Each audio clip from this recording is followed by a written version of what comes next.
Hi guys, welcome back to my channel.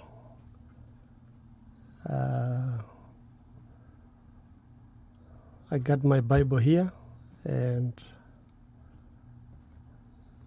as we said before, we're trying to study our life and explore our life and see our purpose on this universe. Okay, I'm just gonna go in the Bible.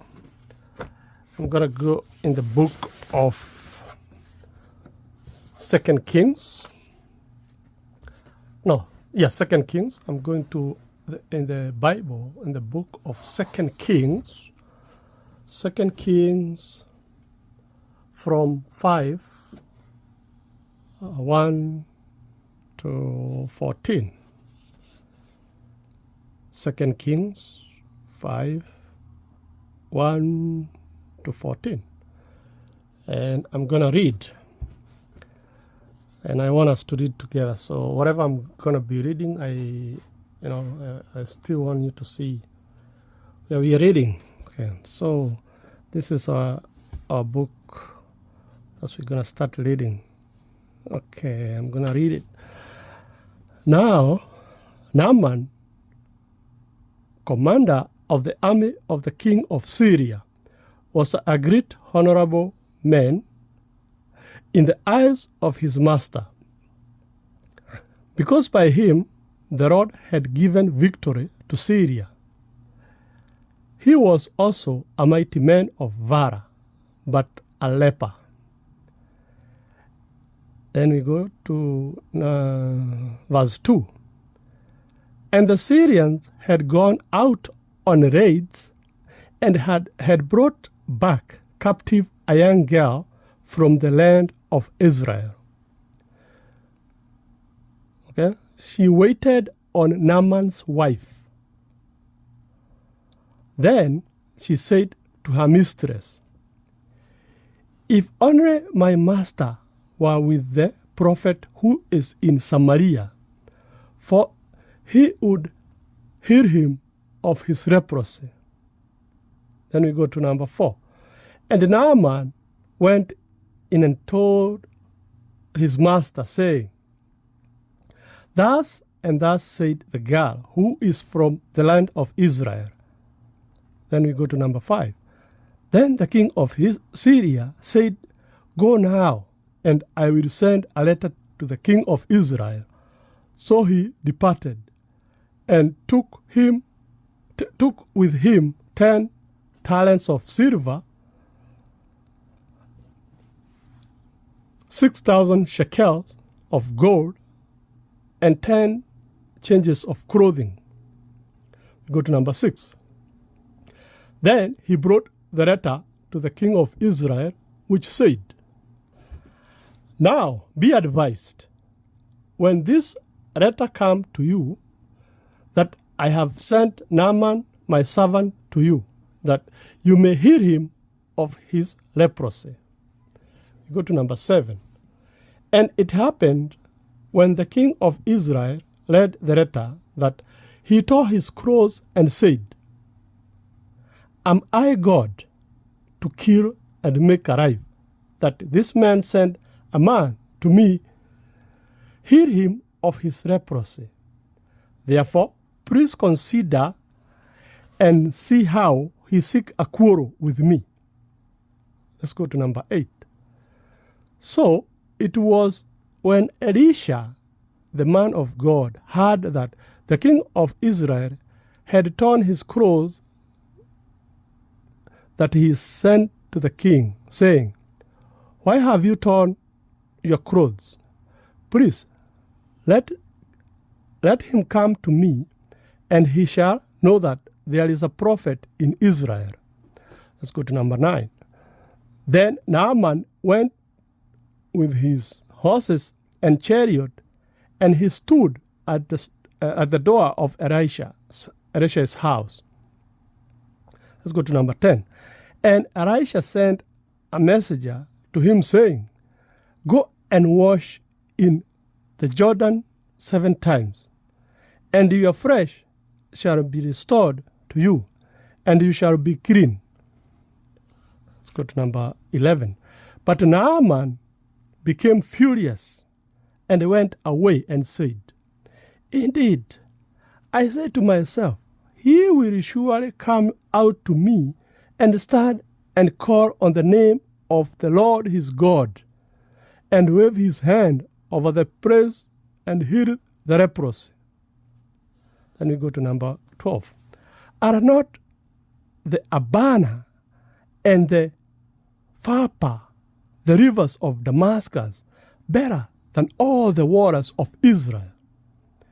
Could I not wash to them and be clean? So he turned and went away in a rage.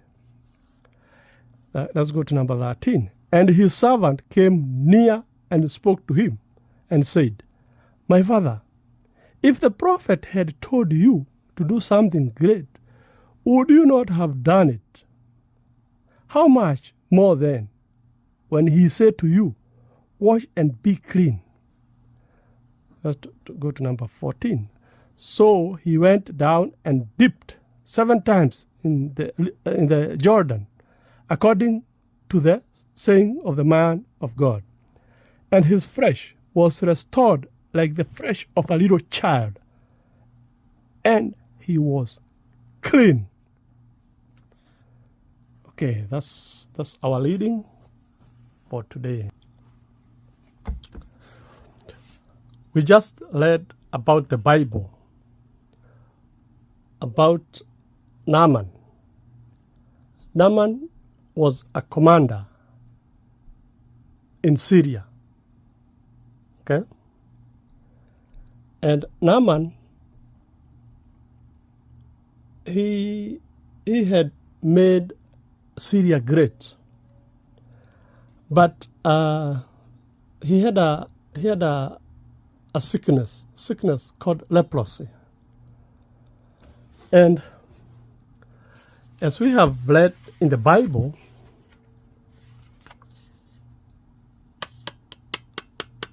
there is something that I want to talk about today, okay? And what I want to talk about is something we call ego. Ego.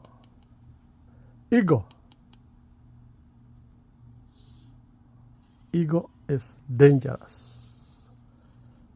Ego is dangerous. The reason why I said this, you can hear the commander of Syria complaining, and you can imagine somebody who is sick. Imagine you go to a doctor. I mean, imagine somebody, you are sick, and today somebody tell you, I want to take you to a certain hospital so that you can be healed. You can be healed. Then imagine somebody telling you, no, I can't go to that hospital. That hospital is dirty, or that hospital is not good. And this is somebody who is very sick. Okay? That's what we call ego. Ego. Ego. And this is something that we're going to talk about today. So ego, let me show you where ego comes.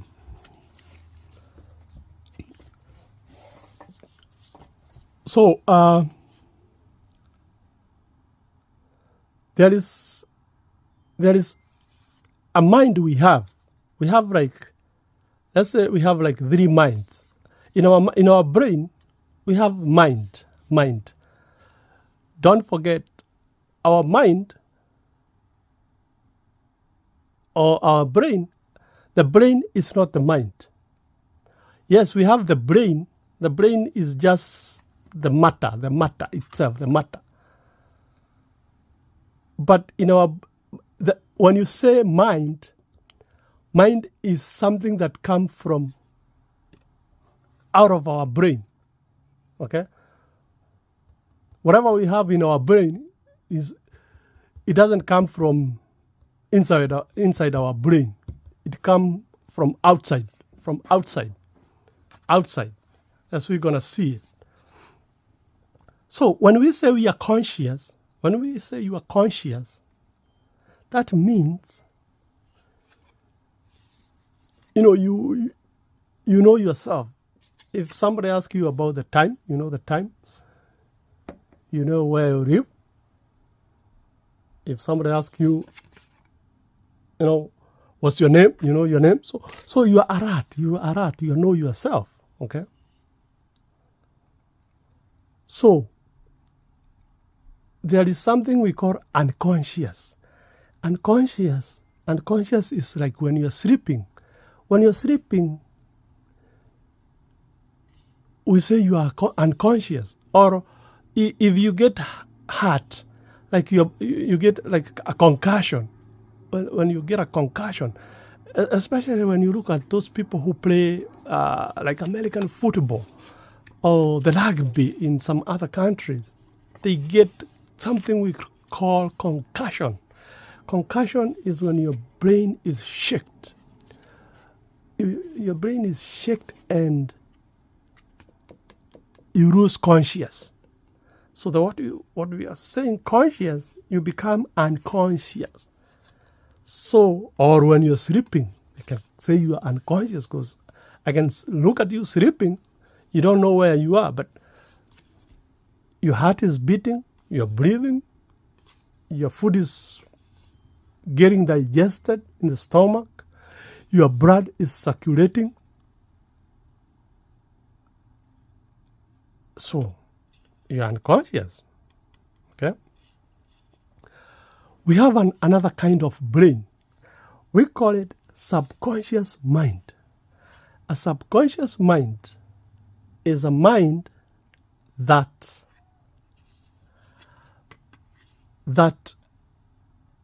when like when you're sleeping, your heart is beating, you are breathing, your food is digesting, your blood is circulating, maybe you will even dream. Remember, when you're unconscious, you can dream. So, what is controlling that? Whatever is controlling that is called subconscious mind. And a subconscious mind is very, very, very important. Very, very important. Because subconscious mind, that's like a CPU in your computer or a memory in your computer. Because when you are not even born, even when you are not born, when you are in your mother's womb, your subconscious mind was there. So your subconscious mind was there even when you didn't know yourself. Even when you didn't know yourself, your subconscious mind was there.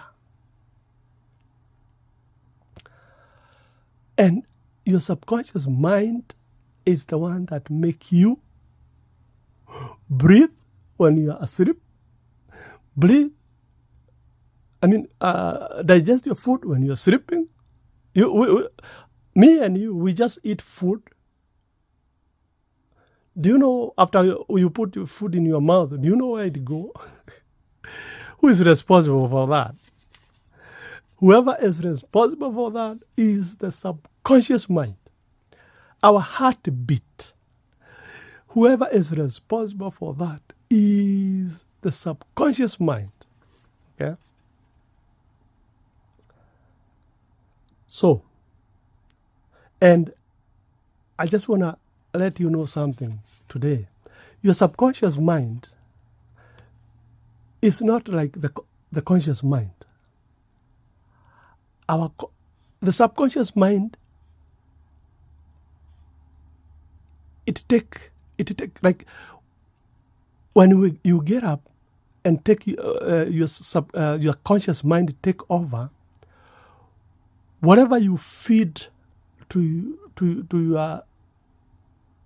yourself, like if you have stress, if you have disease, you have pain, it go to your subconscious mind. If you for example say, I can't do that, I can't do that, I can't do this, I can't do that, I can't do this, I don't have money, I don't have this, I don't have this, I don't, no, I can't, all the negative things, anything that you put in your mind which is negative, you know who is storing that? The subconscious mind is the one who is responsible for all this. It take it. Whatever you tell it, it will take it, whether it's positive or negative. So, if you tell your subconscious mind you are poor, or you can't do it, it take it and store it in a special place. It keep it in a special place. Okay? And if you tell your subconscious mind, I am rich, I can do this, I can do that, I can do that, yes, I can do this, positive, just give it positive. It will restore that. It will restore that. Whatever you give it, it will restore it. That's the work of the subconscious mind. It is like a garden. You see a fertile garden? You go put a corn. If you put a corn, you put a bean, you put rice, it will grow. It will grow. So if we put corn, that's the food. But let me tell you, if you put weed, like you go put something else on that fertile soil, if it's not a good thing, it will grow. It will grow. That's how our mind is. That's how our mind is. Whatever we are feeding our mind, the subconscious mind take it and store it. So imagine you are 1 year, 2 years, 3 years old, 5 years old, 10 years old, 20 years old, 40 years old, 50, 60, 70, 100, 200, 500, it doesn't matter. Whatever you are planting to your mind, that is what it's going to give you. And imagine if you are 20 years, 40 years, that's how old your subconscious mind is. And imagine it doesn't sleep. It doesn't sleep 24 hours, 7 days a week, 365 days. It doesn't sleep. You can imagine how strong this guy is. He is strong. If you're talking of any age you are today, this guy has been running your life. Even without your knowledge, he doesn't care. He ran your life. Actually, subconscious mind ran 90% of our life. We just control 10%. But if we come to know this secret, we can do great things. We can do oh my God, we can do a lot of things. But guess what? There is a small number of people, a small number of people. They know this. Yeah, they know this. They know all these kind of things. but is hidden. It is hidden. It is hidden. And when I say is hidden, is hidden. So, as I said, our subconscious mind, the good thing with the subconscious mind, whatever you feed it, even you can manipulate your subconscious mind. And that's the education I want to give you today. That's the education I'm giving you today. We can manipulate our subconscious mind. You know how? We have something we call affirmations. Affirmation is like you say, even if you are poor, don't put that negative in your mind. Even if you are poor, even if you have no knowledge, even if you know sincerely you can do something and you can do it, but don't feed that in your subconscious mind, because it will take it, and that's what you're going to manifest. So what you're supposed to do, you can manipulate this. So just before you fall asleep at night, if you go to bed, for example, if you go to bed at 8 o'clock, if you go to bed at 9 o'clock, 10 o'clock, whatever time you go to bed is okay. Whatever time you go to bed is okay. But whatever time you go to bed, go to your bed 1 hour before. 1 hour before. If you go to bed at 8 o'clock, go at 7. If you go at 9, go at 8. If you go at 10, go at 9. And we're gonna go here. That's where I'm leading you. You can do affirmations. Affirmations are like you can even write them somewhere, or make an audio for that and say, like, even you can put it at night to play a little bit when you're sleeping, because this is what you want to manipulate, the subconscious mind. Because subconscious mind, the good thing with it, even when you're sleeping and you want to change it, you can run a small sound on a background when you're sleeping, and you can put affirmations. You can say, I'm rich, I'm capable, I'm smart, I'm a genius, I'm the best in the universe. Just tell your subconscious mind positive, something positive. Feed it something positive. And you know what? Whatever you feed it, it will take it. And that's what you're going to manifest. Okay? As I go back to the Bible to talk about the ego, we were talking about Naaman. Naaman had ego, right?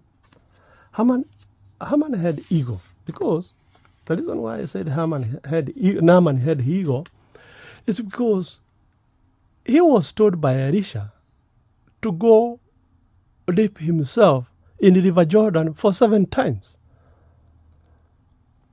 But he was furious. He was like, why did that man of God come out? He sent someone to tell me to go dip myself in River Jordan. I thought he was going to come and put a hand on my leprosy and heal it. So he was mad.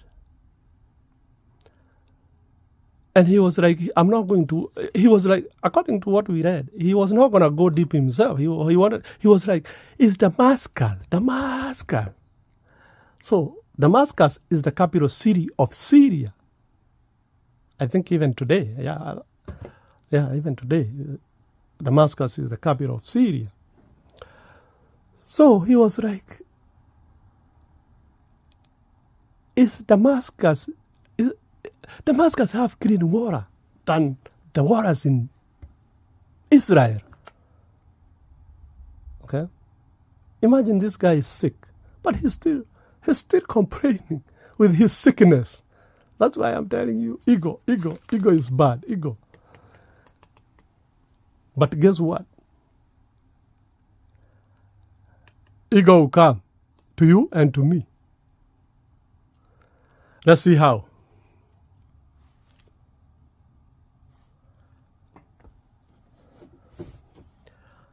I have this sketch of a human body, okay? I just did a little sketching just for studying purposes. So, I want to talk about our brain. If you go to my other videos, you can go to a video that I made about the heart and about the brain. First of all, I made the first video was like about the brain, and the second one was the heart, because I want to connect you somewhere. I'm trying to connect you somewhere. Our brain and our heart. Our brain and our heart, when connected, I'm trying to show you how we can connect all this. Okay?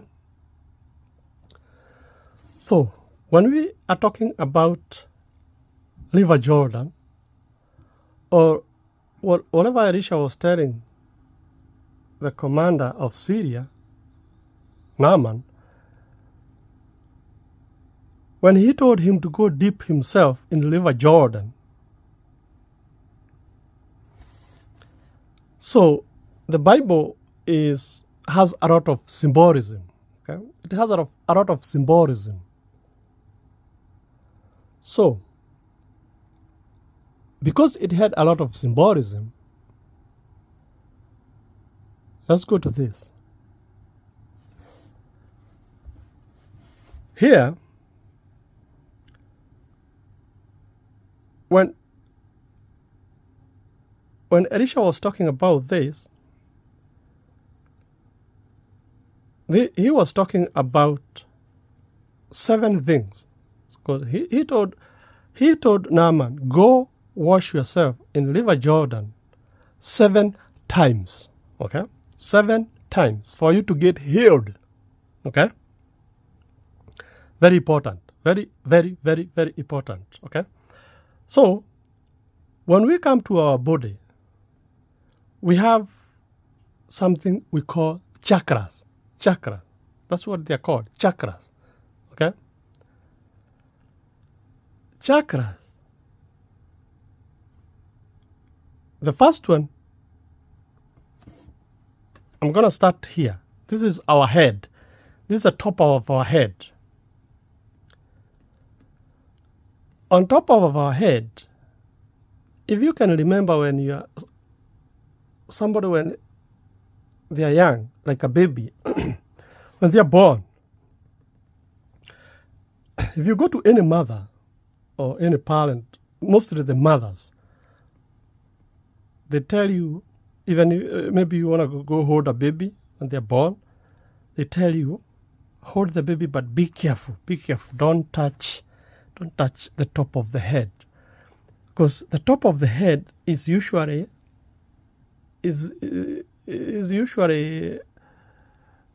not,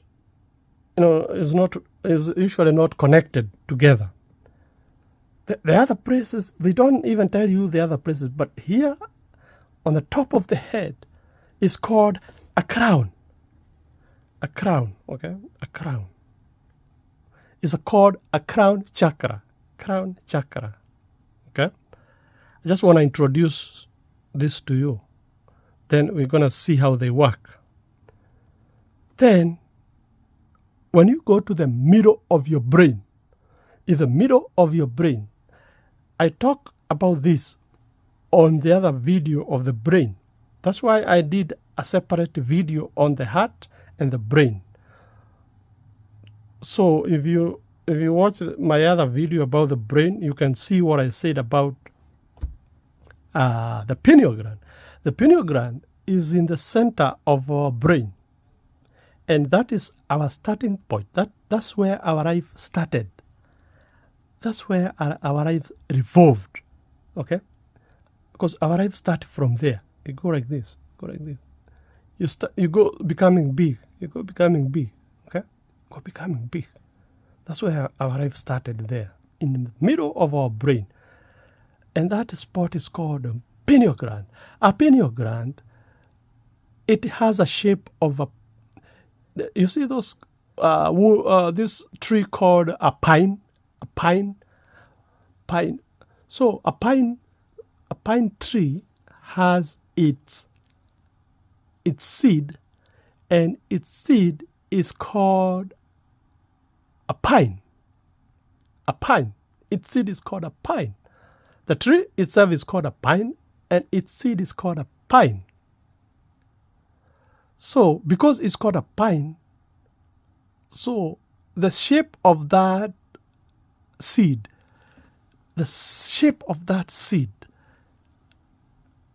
although the middle of our brain, though is small, but it resembles the shape of that pine seed, okay? And even this one is our seed. This is our seed there. That's where we started developing, right? Okay. So, that's a pineal gland. For you to access the pineal gland, you have to go between your two eyes, between the eyebrows. You go between just on the top of your eyebrows. That's where you access your pineal gland.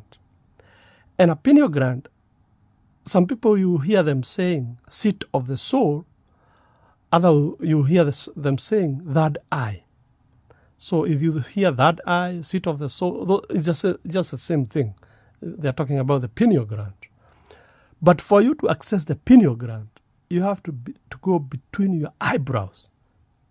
And it's very, very, very, very, very, very, very important. In all these experiments we are doing, that is gonna be our major. That's our major. That's our major. Although even the others are major, but that's our key point. Okay. So after that, we go down. We go to the throat. When you go to the throat, that's called throat chakra. Throat chakra is very important because of your breathing, when you're breathing. Because in this experiment that we're going to be doing a lot of breathing. Okay? Then down we go. We go to our heart. Remember, don't forget, we are dealing with the spinal cord, from the brain to the spinal cord end. This video, we are not dealing with any other part of the body, just your head and the spine. Okay? So, we come to the heart. This is called heart chakra. Heart chakra. Okay? Heart chakra. So when we talk about these places here, we are talking about the nerves that send the information from the brain to those parts. So this take care of around here, this take care of around here, like that, okay? So this is our heart. This is our heart chakra. Okay. And if you can go to my video that I talk about the heart, we talk about a heart. And we said heart make something we call a magnetic field. Magnetic field. Make a magnetic field. which is very important. It's like a motor. It's like a motor. And we'll see how that happened. Okay? To make a magnetic field. From there, we go to just below our rib cage, the end of our rib cage, where people, if somebody is doing a CPR, that's where you go. On a CPR, when you're doing CPR, that's where you go. It's called solar plexus chakra. Solar plexus chakra. Okay? That is very important. And we're going to come see, this is very important. Very, very important. Because that's where, and we're going to talk about the colors of these areas, but not for this video, no. But in the next video that I'm going to make, is going to talk about colors. When you focus on a color yellow here, but we'll talk about later, but I just want to give you a little idea. When we talk about color yellow here, we talk about color yellow because it looks like the sun. Okay? It looks like the sun. It's yellow. But you'll see how. That's for another video though. But just an idea. So after we come from solar plexus, we go down somewhere we call sacral chakra. Sacral chakra. It takes care of our reproduction area. Okay? This takes care of our reproduction. It sends messages to our reproduction areas. Okay? That's sacral chakra.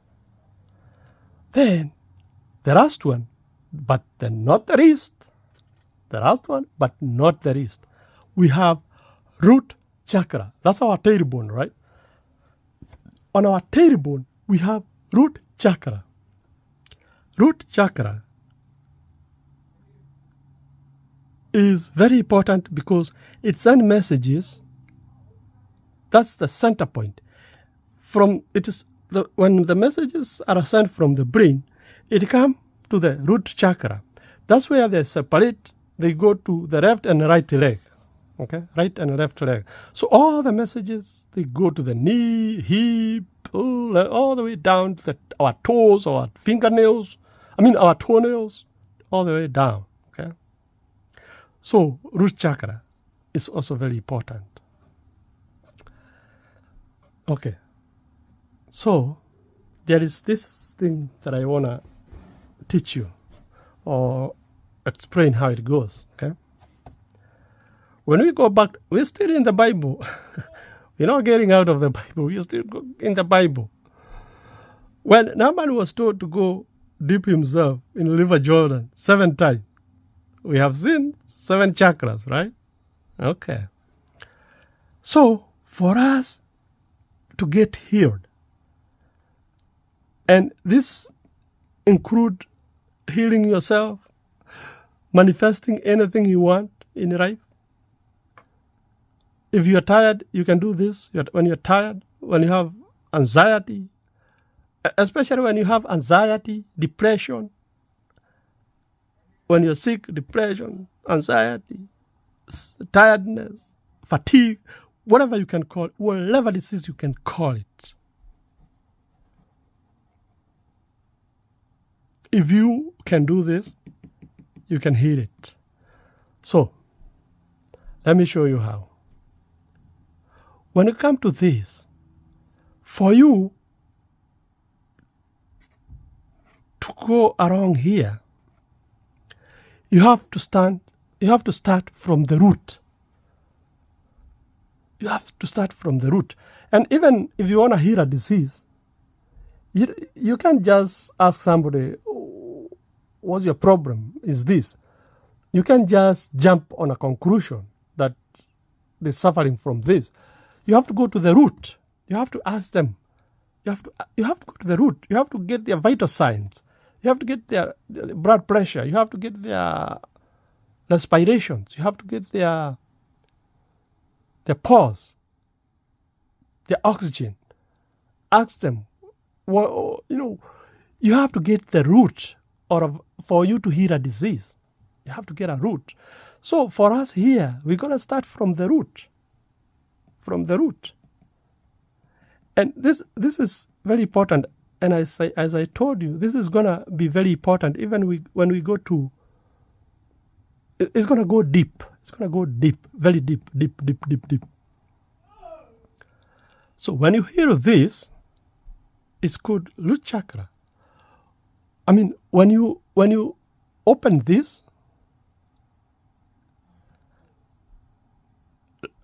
let me say what you're going to do for you to do this. Go right down on your bed.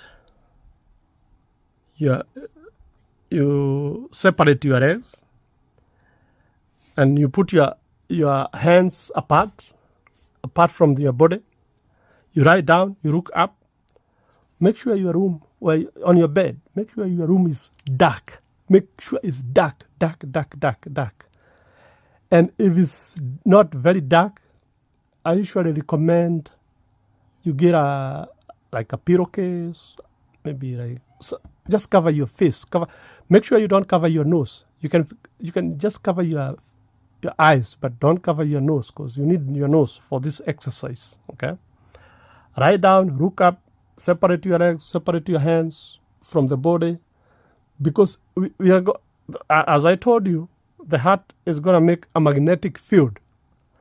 So you don't want to make your hand together. Make sure you take them out of your body. The legs have to be separated because this current field go around your body. It's a current field like electricity. You're going to build it in your body. Okay? And you're going to feel it. You're going to be feeling this. This is something that you're going to feel. Okay? So, after you lay down in your bed, so in your mind, I want on your mind, you place your mind down to your spine, to your tailbone. That's the root. You start from there. Put your mind there. You can do that. But you need a lot of exercise though. But you can do it. So when you open the root chakra, it's going to give you the key to open the sacral chakra. Okay? When you open the sacral chakra, you're going to open the solar plexus.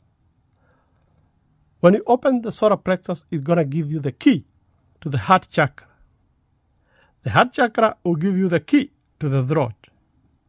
The throat will give you the key to the seat of the soul of the third eye. The third eye will give you the key to open the crown. But in all this, it's going to be very easy for you to open root chakra, sacral, solar, heart, throat. It's not going to be hard. But let me tell you something. There is somewhere you're going to have a very strong resistance. Very strong. I'm telling you, it's strong. Especially if you have never done this, you're going to have a strong resistance. Very strong. But we will talk about this, why you're going to get a strong resistance from here. We're going to talk about that later because as I said, it's deep. It's deep. It's deep. But let me just do this video, but we'll talk about that later. But this one is going to give you a resistance. For you to go to, you can, the throat is easier, but for you to open this is the most difficult one. But you will do it. You can do it. Okay, it's going to be easier for you to go from that eye to crown. It's not going to be automatic though, but it's not going to be very hard. It's not going to be very hard. But for you to break this one, it's going to be hard. But I'm going to come up with another video. I don't think it's not even one video. It's more than one video to talk about this. I think it's a lot of video, or I can think it's a lot of video that will come later about this place. this place, and nobody. And as I said, if you remember when I started saying about this video, I said there is something we have been hidden. There is information we get hidden. You know, a small number of people know about this, but a small number. I don't want to mention anybody, but I know who they are, and we're gonna find them later. They have hidden a lot of information for us so that we can break this. And anyway, we're going to talk about that later. But let me just finish this video. And, you know. So I told you how to do this. You sleep in your bed. Look up. Cover your face. Make sure you don't see any light. Make sure you don't see any light. Because if you see any light, it's gonna sabotage. You're not gonna make it. You're not gonna make it if you have light. You have to make sure it's dark. If your room is not dark, cover your face with something, but don't cover your nose. So what I want to tell you, when you're doing this experiment, number one, when you lay down, put your favorite music, any favorite music that drive you, but put on your background, put it on a very low volume, very low volume. So, very low volume. Then you breathe in. Make sure you fill up your stomach with breath. And when you're breathing, make sure you breathe with your nose. You close your mouth, breathe in with your nose. Make sure you breathe a lot of air, a long one, with your nose. The first one, you can just let it go. You can just open your mouth and let it go. The second one, you breathe in. Then in your mind, you say you want to relieve negative energy. So when we talk of negative energies, we are talking of hate. We're talking of things like jealousy. We're talking of things like greed. We're talking of things like anger. We're talking of negative, anything that you know is negative. Make sure you take it out. So for the second and the third breath, take the negative energy out. The fourth and fifth, make sure you breathe in positive energy. But make sure you breathe in with your nose. You breathe out. It doesn't matter when you're breathing out, you can open your mouth and let it go. But make sure when you're breathing out, make sure it go in on your nose. It's very important. Okay? I think my video is up. My time is up. And I'll be making another video soon. Thank you guys for watching. Shalom.